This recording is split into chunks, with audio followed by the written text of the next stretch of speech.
అనారోగ్యం, ఉద్యోగం, వ్యాపారం అప్పులతో బాధపడుతున్నారా? వెంటనే జేకేఆర్ గురువు గారికి కాల్ చేసి అపాయింట్మెంట్ తీసుకోండి.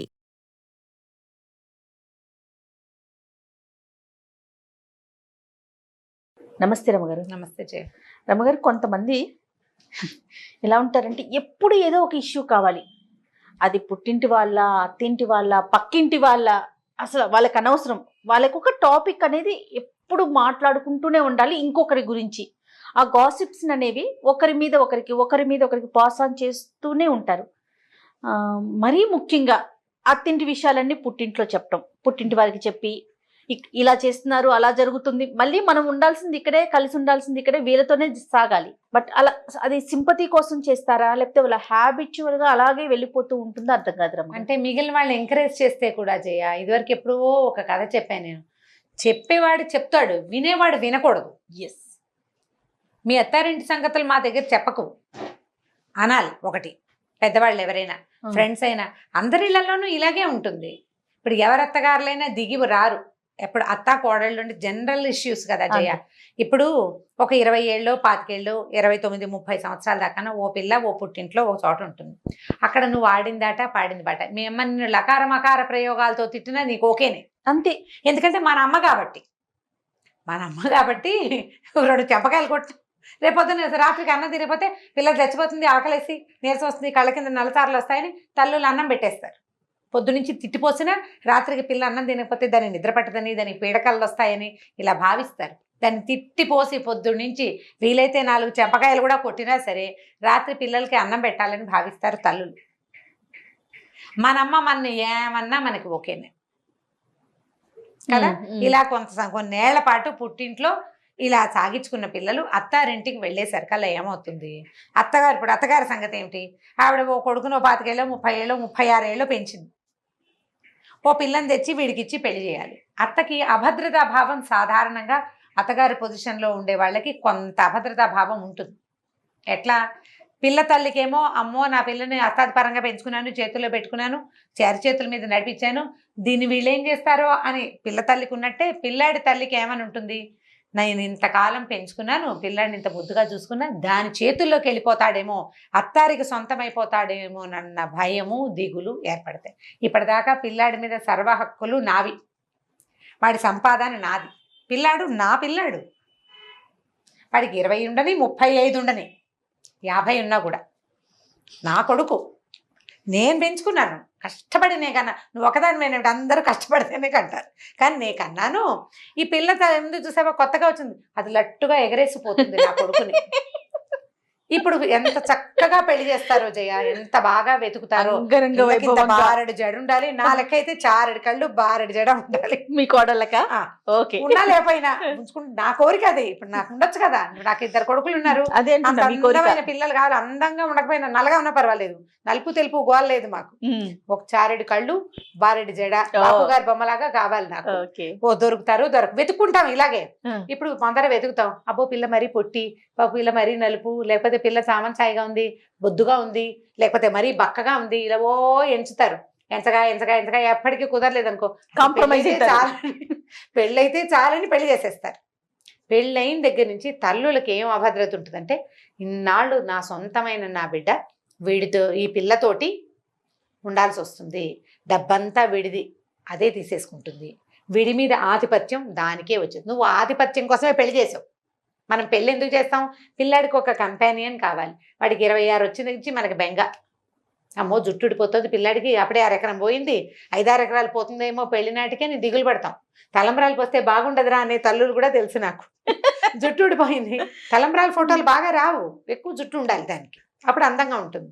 ఇలా కూడా ఆలోచిస్తారు. ఇవన్నీ ఆలోచించి ఒక కొత్త పిల్ల రాగానే ఏమంటే దానికి వాడు తానా తందానా అంటాడేమో, ఎంతసేపు పిల్ల కలిసి తిరుగుతూ నన్ను వదిలిపెట్టేస్తారేమో, పిల్లాడు నన్ను వదిలేస్తాడని ఎంత దిగులు పడతారు. ఇదే పని మనం 30 ఏళ్ల క్రితం చేసాం అని గుర్తుండదు. అంతేగా, మన భర్త దగ్గరికి మనం వచ్చినప్పుడు మనకి పిల్లాడు కలిగాడంటే నువ్వు సంతానం కలిగించుకున్నావు, మీ అత్తగారు కూడా ఇదే ఫీల్ అయింది కదా అని కొడుకు తండ్రులకి తోచదు. కూతుళ్ళ తల్లులకి నువ్వు కూడా ఇలాగే మీ అమ్మ దగ్గర నుంచి బయటకు వచ్చావు. ఓ ఇల్లు వాకిలి ఏర్పరచుకున్నావు, అత్త మామతో ఏదో సజావుగానో ఇంకో రాగంగానో ఎలాగోలాగా ఉండి నెట్టుకొచ్చావు. నీ కూతురు కూడా దాన్ని చెయ్యాలి. నువ్వు వివాహం చేస్తున్నావు, నువ్వు చేయదలుచుకుంది పెళ్ళి. నేను బాగా పెంచుకున్నాను, మా పిల్ల ఎవరి మాట విందంటే అలా ఎలా కుదురుతుంది? అసలు అప్పుడు ఇద్దరు రెండు వైపుల నుంచి పెళ్లిళ్ళు చేయమాకండి, చక్కగా ఎవరింట్లో వాళ్ళు హ్యాపీగా ఉంచుకోవచ్చు. ఇప్పుడు ఇలాంటి మా పిల్ల ఎందుకు లొంగాలి, మా పిల్ల ఎందుకు మాట వినాలి, నా పిల్ల ముందు నుంచి చక్కగా సంపాదన పర్రాలు, ముందు నుంచి దాని జీతం ఉంది, అది అసలు ఒక్క ఇంట్లో ఇటు పుల్ల తీసి అటు పెట్టలేదు, అరిచేతుల్లో పెంచాము. అరిచేతుల్లో ఎందుకు పెంచావు? దీని పుల్ల తీసి అటు పెట్టకపోతే దాని బట్టలు అది కట్టుకోవటం కూడా రాదు, దానికి అది కూడా రాదు. ఇప్పుడు కష్టపడేది ఎవరు? పిల్లలు కదా. ఇప్పుడు కాబట్టి అత్తగారు పని చేయమంటోంది, ఏమి పని చేయకుండా ఉంటే నేను ఎలా చేస్తానని అత్తగారు అంటే తల్లులకి నచ్చదు. తల్లులకి నచ్చకపోగా పైగా కూతురు మీ అత్తగారు ఎలా ఉంది అని అడిగి అదేదో చెప్పగానే ఆవిడ అలాగా ఆవిడ ఇలాగా అని వీళ్ళు మాట్లాడతారు. ఆడపిల్లలకి ఎలా ఉంటుందంటే అమ్మలాగానే చూడాలి అత్తగారు. న్యాచురల్ కదా జయ, మనం అలా చెప్తుంటాం. కూతుర్ని కోడల్లాగా చూసుకోదు, కోడల్ని కూతురులాగా చూసుకోవటం, అత్తగారిని అమ్మలాగా చూసుకోవటం. అలా ఎలా కుదురుతుంది? మీ అమ్మలాగా మీ అత్తగారు చూసుకోవాలంటే నేను చాచి లెంపకాయ కొట్టాలి అంతే. రాత్రిపూట దాకా తిరిగి అడ్డమైన తిరుగులు తిరిగితే ఎవడు సమాధానం చెప్తాడు అని మీ అమ్మ అన్నట్టుగా మీ అత్తగారు అంటే నువ్వు ఒప్పుకుంటావా? ఒప్పుకోవు. నాకు ఇది కావాల్సిందే, లేకపోతే నేను తిన్ను అని నువ్వు కోడలంటే అత్తగారికి నచ్చుతుందా? నచ్చదు. కోడళ్ళు కోడళ్ళుగా ఉండాలి, అత్తగారులు అత్తగారులుగానే ఉండాలి. ఎలాగా అత్తగారుగా ఉండటం? నీ పిల్లాడికి ఒక పిల్లని తెచ్చి పెళ్లి చేసావు, వాడితో జీవితాంతం ఉండాలి, నీ కొడుకుతో కలిసి సంసారం చేసుకుని పిల్లల్ని కనాలి, నీ వంశాన్ని ముందుకు తీసుకెళ్ళాలి. నీ కొడుక్కి అన్ని చోట్ల ఆ పిల్ల సాయంగా ఉండాలి. అది ఆలోచించుకుని, జాతకాలు చూసుకుని, కంపాటబిలిటీ ఆలోచించుకుని, పిల్లాడు మాట్లాడుకుని, నువ్వు కూడా కట్టం గిట్నం వ్యవహారం మాట్లాడుకుని, వాళ్ళకి ఆస్తుంది, ఇద్దరే అమ్మాయిలు ఉన్నారు, చెరిసగం వస్తుంది, మా వాడికి ఇంత వస్తుందని లెక్కేసుకుని చేసుకుంటారు పెళ్ళిళ్ళు కదా. అప్పుడు నువ్వు ఏం చేయాలి? వాళ్ళిద్దరికీ కంపాటబిలిటీ ఉండేందుకు నువ్వు ప్రయత్నం చేయాలి. వదిలేయండి వాళ్ళని. అంతేగాని వాళ్ళ ఇంట్లో పుట్టింట్లో పనులు నేర్పలేదు. నీ కూతురుంటే నువ్వు నేర్పవు. ఈ రోజులు ఎవరూ నేర్పటం లేదు. వాళ్ళు చావు వాళ్ళు చేస్తారు. ఇప్పుడు పెళ్లి చేస్తారా? అమెరికా వెళ్తే అన్నం వండటం కూడా రాని ఆడపిల్లలు బోల్డ్ మంది వెళ్తారు జయ. ఎలాగోలాగా తంటాలు పడి నేర్చుకుంటారు. ఆడు గిన్నెలు దువ్వుకుంటారు, వంటలు చేసుకుంటారు, బాత్రూములు కడుక్కుంటారు, కొంపగోడు శుభ్రం చేసుకోవాలి, వాళ్ళే చేయాలి, నేర్చుకుంటారు. అంతే. జీవితంతో పాటు నీకు నచ్చేలాగా నీకు వచ్చినట్టుగా వాళ్ళకి రాదు. నీ పరిస్థితి వేరు, వాళ్ళ పరిస్థితి వేరు. జీవితంతో రాజీపడి మెల్లిగా నేర్చుకుంటారు. అవకాశం ఇవ్వాలి వాళ్ళకి, అవకాశం ఇవ్వాలి. నీ దగ్గర పెట్టుకుని ఫలానా మా మేనగోడలు అయితే బ్రహ్మాండంగా వంట చేస్తుంది, దాన్ని చేసుకుంటే బాగుంటుంది, దీనికి వంట రాదు. మేనగోడలు నెల తిరిగేసరికి ₹1,00,000 సంపాదన తేదు కదా. కంపారిజన్స్ చేసుకోకూడదు. తల్లులు కొంత తగ్గాలి. ఇప్పుడు ఇక్కడ పిల్లలు ఎలా తగ్గాలో చూద్దాం. మీ అమ్మ తిట్టింది నేను, ఎవరికి తెలియదు, నువ్వు చెప్పవు. మా అమ్మ ఒప్పుకోదు అని చెప్తావు అంతే నైస్గా. మా అమ్మ నన్ను చెప్పకాయ కొట్టింది అని చెప్తావా? చెప్పవు. మా అమ్మ నన్ను కొట్టింది, మా అమ్మ నన్ను తిట్టింది, అన్నం పెట్టను, నీకు రూపాయి ఇవ్వను, దీపావళి పండగకి గిఫ్ట్ లేవు, బఫ్ట్ లేవు, మానేసి నోరు మూసి కూర్చో, ఉద్యోగం మానే, కాళ్ళు ఎరగొట్టేస్తా అంది. అది కూడా నువ్వు చెప్పవు. అమ్మో మా మమ్మీ ఒప్పుకోదు అని చెప్తావు. అదే మీ అత్తగారిది ఎందుకంటే ఏం నేర్చుకోలేదంటే మా అత్తగారు నన్ను ఇలా అందని ఊరు వాడా ప్రచారం చేస్తావు. ఇరుగు పొరుగు అందరికీ చెప్తావు. మా అత్త అలా అంది, మా అత్త ఇలా అంది, మాది చెప్తావు. నువ్వు మీ అమ్మ గురించి చెప్పలేదు కదా. అమ్మకి ఏమైనా రహస్యాలు ఉంటాయి, అమ్మకి పుట్టింట్లో డీలింగ్స్, అమ్మకి నాన్నతోటి పడదు, వాళ్ళిద్దరు తెక్కొట్టుకుంటారు, అవి కూడా ఏ కూతురు ఎవరికి చెప్పదు. ఏ కూతురు చెప్పదు. అత్తగారి రహస్యాలు మాత్రం అందరికీ ఎందుకు చెప్తావు నువ్వు? పైగా పుట్టిల్లు వదిలిపెట్టేస్తాం, మన పద్ధతి అదే కదా. అంతే. ఓ 25 ఏళ్ళకో 30 ఏళ్ళకో పుట్టిల్లు వదిలేస్తే అక్కడి నుంచి ఎలా వదిలేస్తాం? అక్కడి నుంచి ఏమైనా ముద్దు ముచ్చట్లు జరుగుతాయి. ఆస్తి స్వాస్తి ఉంటే, నీకు అవకాశం ఉంటే, భగవంతుడు వాళ్ళు కలిగి ఉన్న వాళ్ళైతే నీకు డబ్బులు వస్తాయి. ఏదైనా కష్టం నిష్ఠూరం అప్పుడు నువ్వు వెళ్ళి చూసుకుని చేస్తావు, మంచి చెడుకి ఉంటాం అంతే. ఇప్పుడు భర్త దగ్గర అయితే, అత్తారింటికి వస్తే వీళ్ళ ఆస్తి స్వాస్తి మీద పూర్తి హక్కు ఎవరిది? నీది. అంతేగా. వీళ్ళ తాలూకు బాధ్యత ఎవరిది? నీది. నువ్వు చూడాల్సిందే వాళ్ళని. ఇప్పుడు నువ్వు బాగా ఉండాల్సింది ఎవరితో? అత్తారింటితోటే.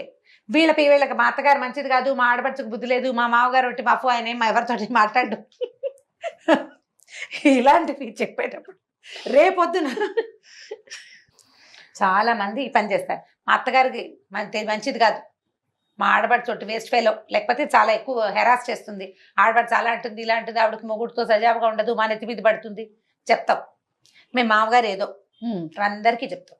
నువ్వు తప్పించుకోలేనిది ఏమిటో తెలుసా? ప్రతి ఆడపిల్ల వీళ్ళ ముగ్గురి పోలికలు నీ పిల్లలకి వచ్చి తీరతాయి. పిల్లల్ని నువ్వు పెంచుతావు, వాళ్ళల్లో పోలికల్ని నువ్వేం చేయలేవు. జీన్స్ అంతే కదా. వాటిని మార్చడం నీ వల్ల కాదు. నువ్వు రేపు ఉండాల్సింది ఎక్కడా?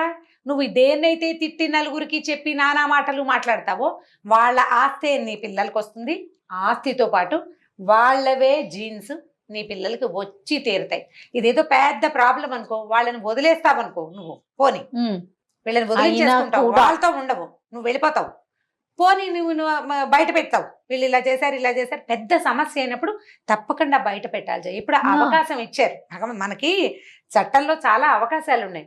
నువ్వు చిన్న చిన్న పెట్టి థింగ్స్ ప్రతిదాన్ని నువ్వు ప్రచారం చేస్తే, అది నువ్వు దేని గురించి ప్రచారం చేసావు? నీ చీర మాసిందని నువ్వు చెప్తున్నావు,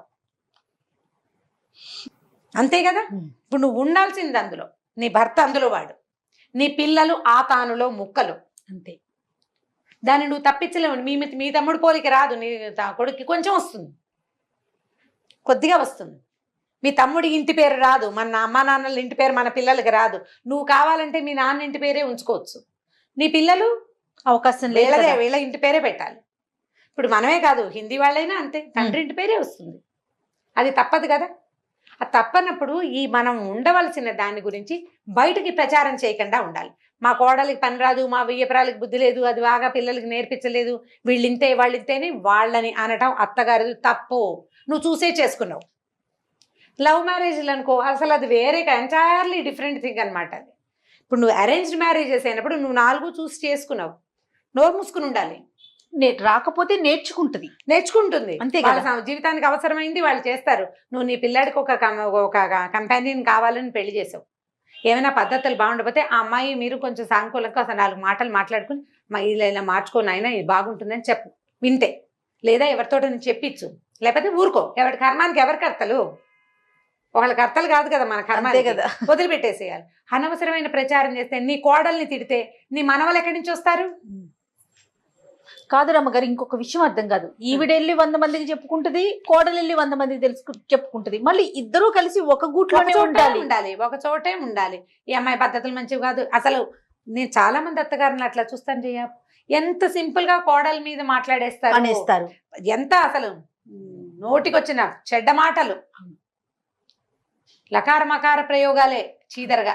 వీళ్ళతో ఇట్లా మాట్లాడకూడదన్న ఇంగితం కూడా ఉండదు, ఓపెన్ గా అనేస్తారు. ఆ అమ్మాయిని నీ కొడుకు జీవితంలో ఉంటుంది.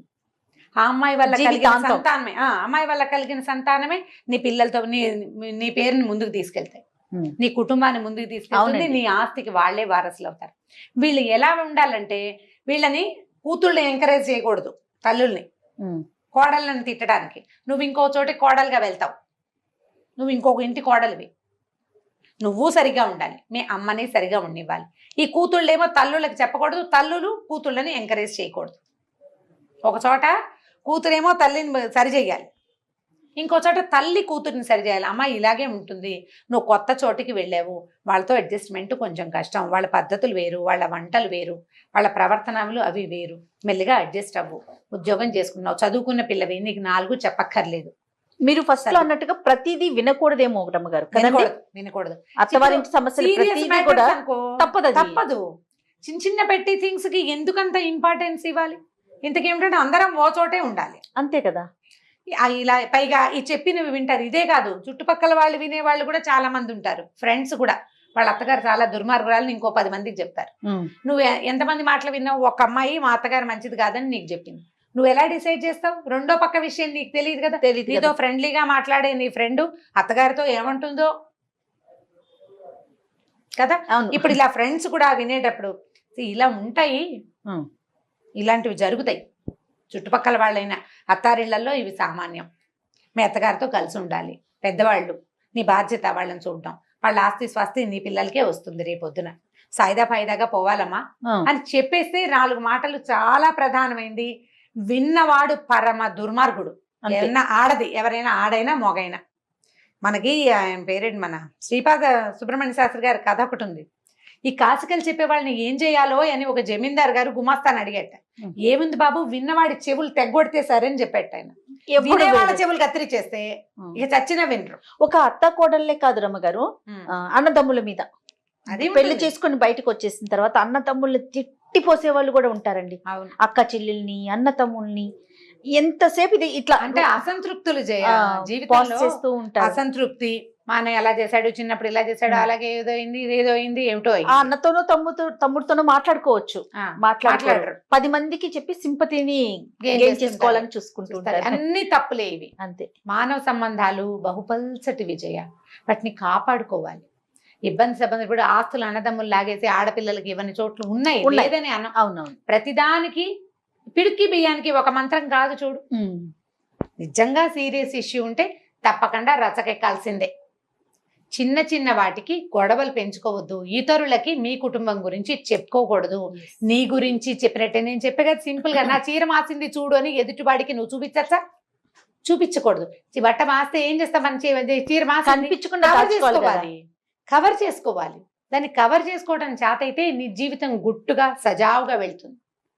నువ్వు 4 సార్లు అంటే మేము కవర్ చేస్తాం, వాళ్ళు చేయకపోతే అంటారు. ఎక్కడో చోట మొదలెట్టాలి కదమ్మా. అది నీ వైపు నుంచి మొదలుపెట్టు. ఇప్పుడు నువ్వు కోడలుగా ఉన్నావు, నీకు ఈ ప్రాబ్లం ఉంది అత్తగారితోటి, నువ్వు ప్రశాంతంగా ఉండడానికి ట్రై చెయ్యి. ఈ ఇబ్బంది వస్తుంది కాబట్టి నేను ఇట్లా ప్రవర్తించకూడదు నా కోడళ్లతోటని, రేపు వచ్చే తరపు కోడళ్లతోటి నువ్వు బాగా ప్రవర్తించు. నీ ఫ్రెండ్స్కి చెప్పు, ఇలాగే ఉంటుంది, మనం సర్దుకోవాలి, పెద్దవాళ్ళతో ఇలా చేయకూడదు, చిన్నపిల్లలతో ఇలా ప్రవర్తించకూడదు, రేపు మనకి కోడళ్ళు వస్తారని నువ్వు ఆలోచించు. ఈ ఆడపిల్లల్ని కోడళ్ళని కాల్చుకు తినే అత్తగారులైనా, నిన్న దాకా మనం అత్తగారులతో పడ్డాము, మన కూతుళ్ళు పడతారు. ఈ పద్ధతి మార్చుకోవాలి. ఈ అమ్మాయి మన కొడుకుతో ఉండటానికి ఇల్లు బాకిలి అన్ని వదిలిపెట్టి మన దగ్గరికి వచ్చింది.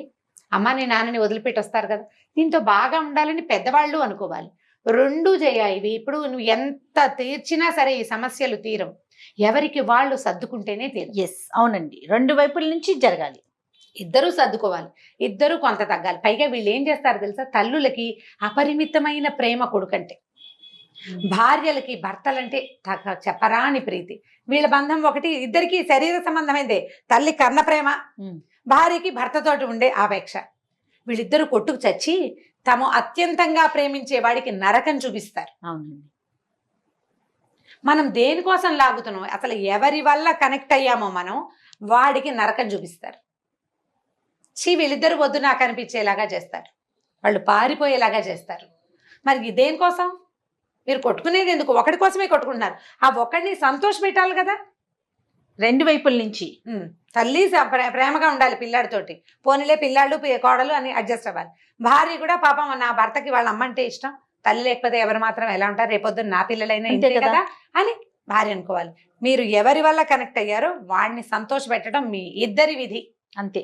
వాడిని హాయి సంతోష పెట్టకపోతే పీడా పోయి ప్రశాంతంగా ఉండనియాలి కదమ్మా. అంతేగా. ఇప్పుడు ఈ స్ట్రెస్ఫుల్ జీవితాల్లో వీళ్ళ కొట్లాటల్లో ఈ మగవాళ్ళు చేరి పాపం వాళ్ళకి పిచ్చి వెర్రి ఎత్తుతుంటారు, వాళ్ళకి కౌన్సిలింగ్ కావాల్సి వస్తుంది. అవునండి. నేనంటాను వీళ్ళిద్దరి ఇవన్నీ నవ్వొస్తుంటాయి, ఇవి వస్తాయి కొన్ని వ్యవహారాలు ఇట్లా. మా అత్తగారి గురించి గంటల తరబడి వినాలి మనం. మీకు చెప్పేటప్పుడు నేను గంటల తరబడి వింటే ఎందుకు చెప్తారు, ఏం చెప్పినా, ఎన్నిసార్లు అప్పుడు ఎలా చేశారు, ఇప్పుడు ఇలా చేశారు, ఇప్పుడు ఇదంతా ఒకవైపే. అత్తగారితో మాట్లాడితే ఇంకో రకం వెర్షన్ వస్తుంది కదా, ఇంకో రకం వెర్షన్ వస్తుంది కదా. అందుకని ఎందుకు వచ్చిందని ఇద్దరితో మాట్లాడితే నా తల వాచిపోతుంది, అసలే జుట్టు ఊడిపోతుంది అనుకుంటాను నేను. వీటి మధ్యలోకి వెళ్ళకూడదు, మనమే వెళ్ళకూడదు. అంటే మధ్యలో ఉన్నవాడి పరిస్థితి ఏమిటి చూడండి, అతను తప్పించుకోలేడు, తల్లిని వదులుకోలేడు, భార్యని వదిలిపెట్టలేడు. పోనీ వదిలేస్తావు, ఎంతమంది పెళ్ళాలని వదిలేస్తారమ్మా? తల్లులు కదా, మార్పు రావాల్సింది. ఖచ్చితంగా మార్పు రావాలి ఇద్దరి వైపు నుంచి. ఎక్కడైనా సరే తల్లులు సరిగా ఉంటే అబ్బాయి తల్లి గాని అమ్మాయి తల్లి గాని, అబ్బాయి అమ్మాయి బాగుంటారు. అంతే. ఆలోచించి చూడండి, అవునా కాదా అని. డెఫినెట్ గా రమ్మ గారు.